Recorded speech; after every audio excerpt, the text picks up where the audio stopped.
looked at this area of labor law on minimum wage, and you think that there's no chance, or is it worth a shot? I would say we introduce legislation. That's the way it's been done. That's the way we hope to do it.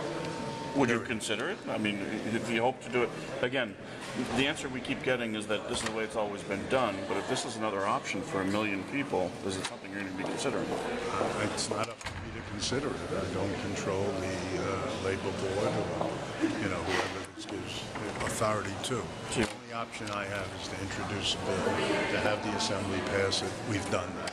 And now it's to make the case around the state and put the pressure on the Senate to see that it's important that it get done, that the overwhelming voters approve it and want it, and that, if they're going to represent the people of the state in the appropriate way, that they will go along with it. The governor seemed to indicate in the Red Room, though, that he will not be able to convince either your conference to vote on the Senate tax cut plan or the Senate Republicans to accept the minimum wage. What do you make of him just kind of throwing up his hands at this? Well, I think the governor made clear that the state is not in a position to do tax cuts at this point financially, and that was the point I made.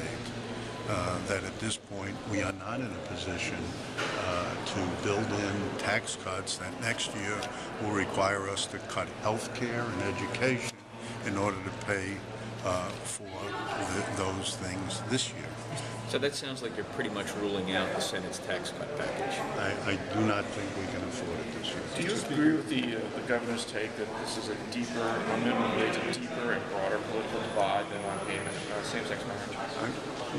I don't think it really matters, as far as that goes. The facts are what they are, and over the next 5 weeks, you'll see whether anything changes. Do you think the governor should be doing more? I think the governor has done what he can. He's indicated he supports an increase in the minimum wage, and that's all he can do. You can't take out a stick and hit them. Well, did you ask him, Mr. Speaker, to do anything else? Last year, he, of course, for the state, mentioned 3 legislative priorities, among them same-sex marriage. Did you ask him to mention? No, I did not ask him. Will you do so? Would you consider asking him? I don't think at this point it pays. I think it's our job, the job of clergy around the state, the job of people around the state to get the message to their senators that this is important. And it's the job of the senators to respond to the people as they face re-election. Not to be too cynical, but if it doesn't pass... You would not be cynical. No, I'd be surprised. Never, ever cynical. But if it doesn't pass, do you think that helps Senate Democratic candidates run against... I think it's an issue. I think it's an absolutely significant issue as you go into various parts of the state and discuss the issue. I think it's significant. All right, thanks, guys. What kind of person would you like to see head the Democratic State Committee? Have you thought about that? Talked to the governor about I haven't thought about it at this point. Should a guy like you have input, or should it really just be the governor's call? Governor funds it.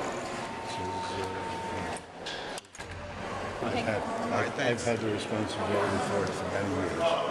what kind of person should lead it? Would be a good leader? Well, obviously someone who's a good fundraiser and a good spokesman for the person for the Democratic Party. That's who should lead it. The governor asked you about who should pick? Did you offer unsolicited thoughts on it? No, I didn't. Do you have the thoughts about it? No, I have other thoughts. I'm not political. It's now governing. That's the issue. Thanks, guys.